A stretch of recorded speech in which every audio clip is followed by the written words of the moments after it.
ಒಂದು ಸೀನ್ ಕೂಡ ಕಣ್ಣನ್ನ ಆ ಕಡೆ ಈ ಕಡೆ ಅಲ್ಲಾಡ್ಸೋಕ್ಕಾಗಿಲ್ಲ. 1000 ಆನೆಗಳ ಸೈನ್ಯ ಬಂದ್ರು ನನ್ನ ಮಗ ಒಬ್ಬನೇ ನಿಂತು ಕಾಪಾಡ್ತಾನೆ. ಪೊಲಿಟಿಷಿಯನ್ ಬೋಳಿ ಮಕ್ಕಳು ಇರ್ತಾರಲ್ಲ, ಅವ್ರ ಮಕ್ಕಳಿಗೆ ಮೆರಿತಾರೆ, ಜಾಸ್ತಿ ಮೆರಿಬಾರ್ದು ಅಂತ ತೋರಿಸಿರೋದು. ನಮ್ಮ ಪೊಲಿಟಿಕಲ್ ಕ್ಯಾರಿಯರ್ಗೆ ಈ ರಾತ್ರಿ ತುಂಬಾ ಇಂಪಾರ್ಟೆಂಟ್. ಅದೇನೋ ಹೇಳ್ತಾರಲ್ಲ, ಸ್ಕೂಲ್ಗೆ ಹೋಗೋ ಮಕ್ಳು ಕಟ್ಕೊಂಡು ಹೋಗ್ತಾರೆ ಬಾಕ್ಸು, ಇಲ್ಲಿ ಬಂದಿದೆ ಈಗ ಮ್ಯಾಕ್ಸು.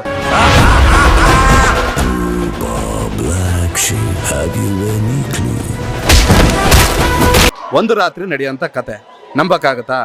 ಎಷ್ಟು ಚೆನ್ನಾಗಿ ಮಾಡಿದ್ದಾರೆ ಆ ಸ್ಕ್ರೀನ್ ಪ್ಲೇ, ಆ ಡೈಲಾಗು ವಾವ್ ಅನ್ನೋ ಥರ ಇದೆ.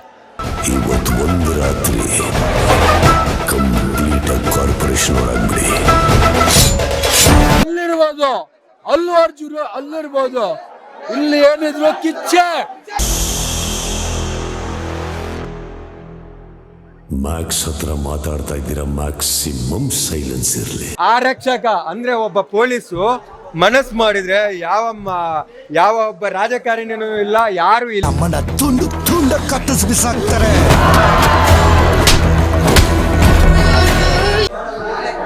ನಿಜವಲ್ಲ ಮ್ಯಾಕ್ಸ್ ಸಿನಿಮಾ, ಸುದೀಪ್ ಅವ್ರ ಸಿನಿಮಾ ನೋಡಿದ್ದು ನಿಜವಲ್ಲ ತುಂಬ ಸಂತೋಷ ಆಯಿತು, ಆನಂದ ಆಯಿತು, ಒಂದು ಉಲ್ಲಾಸ ಉತ್ಸಾಹ ಅಂತಾರಲ್ಲ ಅದು ಬಂತು. ಏನಕ್ಕೆ ಅಂತಂದರೆ ಒಂದು ಎಕ್ಸ್ಪೆರಿಮೆಂಟ್ ಸಿನಿಮಾ, ಒಂದು ಆ್ಯಕ್ಷನ್ನು, ಅವ್ರ ಸ್ಟೈಲು, ಅವ್ರ ಸ್ವ್ಯಾಗು, ಒಂದು ರಾತ್ರಿ ನಡೆಯೋಂಥ ಕತೆ ನಂಬಕ್ಕಾಗತ್ತಾ? ಎಷ್ಟು ಚೆನ್ನಾಗಿ ಮಾಡಿದ್ದಾರೆ ಆ ಸ್ಕ್ರೀನ್ ಪ್ಲೇ, ಆ ಡೈಲಾಗು ವಾವ್ ಅನ್ನೋ ಥರ ಇದೆ. ನಿಜವಾಗ್ಲೂ ಸುದೀಪ್ ಅವರು ಇದನ್ನು ವೆಲ್ಕಮ್ ಮಾಡಿ ಆ್ಯಕ್ಟ್ ಮಾಡಿರೋದು, ಒಪ್ಕೊಂಡು ಅಭಿನಯಿಸೋದು ತುಂಬಾ ಖುಷಿ ಪಡೋಂಥ ವಿಚಾರ. ಯಾಕಂದರೆ ಎಕ್ಸ್ಪೆರಿಮೆಂಟಲ್ ಸಿನಿಮಾ ಇದು. ಆಮೇಲೆ ಇಡೀ ಸಿನಿಮಾದಲ್ಲಿ ಸುದೀಪ್ ಅವ್ರಿಗೆ ಡೈಲಾಗ್ ಕಮ್ಮಿದ್ರು ಕೂಡ ಅವ್ರ ಆ್ಯಕ್ಟಿಂಗಿಗೆ ನಾವು ಮಾರು ಹೋಗ್ಬಿಡ್ತೀವಿ. ಎಷ್ಟು ಚೆನ್ನಾಗಿ ಅಭಿನಯಿಸಿದ್ದಾರೆ, ಆ ಸ್ಟೈಲು, ಆ ಸ್ವ್ಯಾಗು.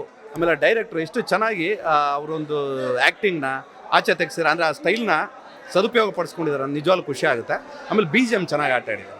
ಆಮೇಲೆ ಸ್ಕ್ರೀನ್ ಪ್ಲೇ ಇಷ್ಟ ಆಯ್ತು ನನಗೆ. ನಿಜವಾಗ್ಲೂ ಥಿಯೇಟ್ರಿಂದ ಆಚೆ ಬಂದಾಗ ನಾನು ನಿಜವಾಗ್ಲೂ ಒಂದು ಒಳ್ಳೆ ಸಿನಿಮಾ ನೋಡಿದ್ದೀನಪ್ಪ ಈ ಬುಧವಾರ. ನಮಗೆ ಕ್ರಿಸ್ಮಸ್ ಇಲ್ಲೇ ಆಚರಣೆ ಮಾಡ್ದಂಗೆ ಆಯಿತು. ಅಂತೂ ಅದ್ಭುತವಾಗಿ ಬಂದಿದೆ. 2 ವರ್ಷ ಕಾಯ್ದಿದ್ಕೂ ಸಾರ್ಥಕ ಆಯ್ತು. ನಮ್ಮ ಕನ್ನಡ ಇಂಡಸ್ಟ್ರಿ ಇಂಥ ಸಿನಿಮಾ ಬರ್ತಾ ಇರಬೇಕು. ತುಂಬಾ ಟೈಮ್ ತೊಗೊಂಡು ಮಾಡಿದ್ದಾರೆ. ಎರಡು ವರ್ಷ ಟೈಮ್ ತೊಗೊಂಡು ಮಾಡಿದ್ದಾರೆ. ಆದ್ರೆ ತುಂಬಾ ಚೆನ್ನಾಗಿದೆ ಸಿನಿಮಾ. ಮ್ಯಾಕ್ಸ್ ಸಿನಿಮಾ ಪ್ರತಿಯೊಬ್ರು ಎಲ್ಲರೂ ಥಿಯೇಟರ್ ಬಂದು ನೋಡ್ಬೇಕು. ತುಂಬಾ ಚೆನ್ನಾಗಿದೆ. ನೋಡ್ಲೇಬೇಕು. ನಮ್ಮ ಕನ್ನಡ ಇಂಡಸ್ಟ್ರಿನ ಬೆಳೆಸ್ಬೇಕು. ಇದೇ ತರ ನಮ್ಮ ಕನ್ನಡ ಇಂಡಸ್ಟ್ರಿ ಬೆಳೆಸ್ತಾ ಇರ್ಲಿ. ಯಾಕಂದ್ರೆ ಸಿನಿಮಾ ಅಂತೂ ಇನ್ನೂ ಏನೇನು ಎಷ್ಟು ಹೇಳಿದ್ರು ಸಾಕಾಗಲ್ಲ. ಎಷ್ಟು ಕ್ರೇಜ್ ಇದೆ. ಇನ್ನು ಮುಂದೆ ಸಿನಿಮಾ ಕ್ರೇಜ್ ಬರ್ತಾನೆ ಇರುತ್ತೆ. ಕನ್ನಡ ಇಂಡಸ್ಟ್ರಿ ಇದೇ ತರ ಬರ್ತಾ ಇರಬೇಕು. Max super movie. ಅದೇನೋ ಹೇಳ್ತಾರಲ್ಲ, ಸ್ಕೂಲ್ಗೆ ಹೋಗೋ ಮಕ್ಳು ಕಟ್ಕೊಂಡು ಹೋಗ್ತಾರೆ ಬಾಕ್ಸು, ಇಲ್ಲಿ ಬಂದಿದೆ ಈಗ ಮ್ಯಾಕ್ಸು. ಸೂಪರ್ ಮೂವಿ ಮಾತ್ರ ನಿಜ. ಒಂದು ಮಾಸ್ ಎಂಟರ್ಟೈನರ್, 100 crore ಫಿಕ್ಸ್. ನಮ್ ಬಾಸ್ ಎದ್ದಲ್ಲಿರ್ತಾರೆ ಅವತ್ತು. ಜೈ ಕಿಚ್ಚ ಬಾಸ್. ಮತ್ತಿವತ್ತು ಬರ್ತೀನಿ, ಮತ್ತೊಂದ್ ಸತಿ ನೋಡ್ತೀನಿ, ಮತ್ತೊಂದು ನೋಡ್ತೀನಿ, 10 ಸತಿ ನೋಡ್ಬೇಕು ಈ ಪಿಕ್ಚರ್. ಜೈ ಕಿಚ್ಚ ಬಾಸ್. ನಂದು ಇವತ್ತು ಕಾಲೇಜ್ ಪ್ಲೇಸ್ಮೆಂಟ್ ಆಗಿದೆ, 4 ಲಕ್ಷ ಪ್ಯಾಕೇಜು. ನಮ್ ಬಾಸ್ ನಮ್ ದೇವ್ರು. ನಾನು ಹೇಳ್ತಿರೋದು ಇಷ್ಟೇ, ಇಂಡಸ್ಟ್ರಿಯಲ್ಲಿ ಅಲ್ಲು ಅರ್ಜುನ್ ಅಲ್ಲಿರ್ಬೋದು ಇಲ್ಲಿ ಏನಿದ್ರು ಕಿಚ್ಚೆ, ಬೆಂಕಿ ಕೆಂಡ.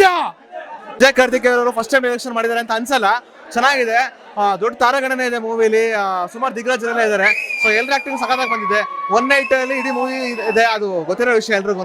ಬಟ್ ಇದು ಎಕ್ಸ್ಪೆರಿಮೆಂಟಲ್ ಮೂವಿ ಅಂತ ಅನ್ಬೋದು. ಯಾರು ಈ ತರ ಮಾಡಿಲ್ಲ ಫಸ್ಟ್ ಟೈಮ್ ಇಂಡಸ್ಟ್ರಿಲಿ. ಬಟ್ ಯಾವ ಹಾಲಿವುಡ್ಗೂ ಕಮ್ಮಿ ಇಲ್ಲ ಮೂವಿ. ತುಂಬಾ ಚೆನ್ನಾಗಿದೆ ಆಕ್ಟಿಂಗು, ಸ್ಟೋರಿ, ಸ್ಕ್ರೀನ್ ಪ್ರೊಡಕ್ಷನ್ ಎಲ್ಲ ಚೆನ್ನಾಗಿದೆ, ಆಕ್ಟಿಂಗ್ ಎಲ್ಲ ಚೆನ್ನಾಗಿ ಮೂಡ್ ಬಂದಿದೆ. ಸೊ ಎಲ್ಲ ಕುಟುಂಬ ಸಮೇತರಾಗಿ ಬಂದು ಮ್ಯಾಕ್ಸ್ ಸಿನಿಮಾ ನೋಡಿ. ಜೈ ಕಿಚ್ಚ ಸರ್. ತುಂಬಾ ಚೆನ್ನಾಗಿದೆ ಸರ್ ಮೂವಿ. ನಾವು ಗುಬ್ಬಿಯಿಂದ ಬಂದಿರೋದು ಸರ್. ಟಿಕೆಟ್ ಇಲ್ಲ, ಯಾರೋ ಪುಣ್ಯಾತ್ಮ ಕೊಟ್ಟ ಸರ್ ಇಂಥ ಪಿಕ್ಚರ್. ನಾನು ಫಸ್ಟ್ ಟೈಮು ಸುದೀಪ್ ಅವ್ರದ್ದು ನೋಡ್ತಾ ಇರೋದು. ತುಂಬ ಚೆನ್ನಾಗಿದೆ ಸರ್. ಒಂದು ಇಂಗ್ಲೀಷ್ ಮೂವಿ ನೋಡ್ದಂಗಾಯ್ತು.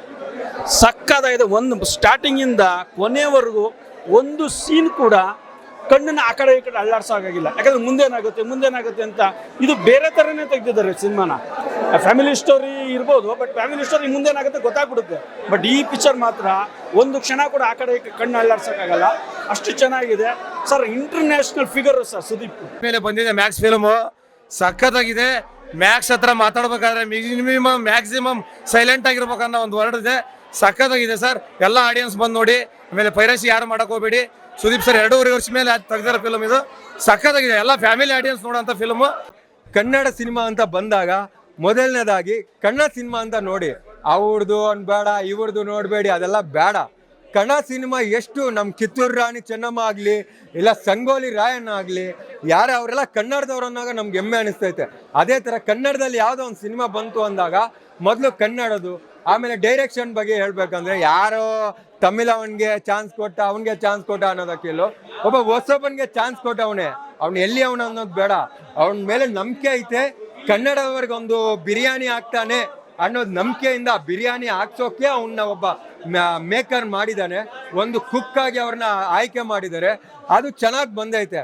ಆ ಬಿರಿಯಾನಿ ನೀಟಾಗಿ ಬೆಂದು ತುಂಬಾ ಚೆನ್ನಾಗಿ ಒಳ್ಳೆ ಬಿರಿಯಾನಿನ ಕೊಟ್ಟಿದ್ದಾರೆ ಅನ್ನೋದು ಖುಷಿಯಲ್ಲಿ ಹೇಳ್ತೀನಿ. ಕತೆ ಬಗ್ಗೆ ಹೇಳ್ಬೇಕು ಅಂತಂದ್ರೆ, ಒಂದು ಆರಕ್ಷಕ ಅಂದ್ರೆ ಒಬ್ಬ ಪೊಲೀಸು ಮನಸ್ಸು ಮಾಡಿದ್ರೆ ಯಾವ ಒಬ್ಬ ರಾಜಕಾರಣಿನೂ ಇಲ್ಲ, ಯಾರು ಇಲ್ಲ ಅನ್ನೋದನ್ನ ಈ ಸಿನಿಮಾದಲ್ಲೂ ತುಂಬಾ ನೀಟಾಗಿ ತೋರಿಸಿದ್ದಾರೆ. ತುಂಬಾ ಖುಷಿ ಆಯ್ತು. ಒಂದು ದಿನ ಸ್ಟೋರಿ ಅನ್ನೋದಕ್ಕಿಂತಲೂ ಅವರ ಫ್ಯಾಮಿಲಿಗೆ ಏನಾದ್ರೂ ಆಗುತ್ತೆ ಅಂತಂದ್ರೆ ಬಿಡಲ್ಲ ಅನ್ನೋ ಒಂದು ಸ್ಟೋರಿನ ತುಂಬಾ ನೀಟಾಗಿ ಕೊಟ್ಟಿದ್ದಾರೆ.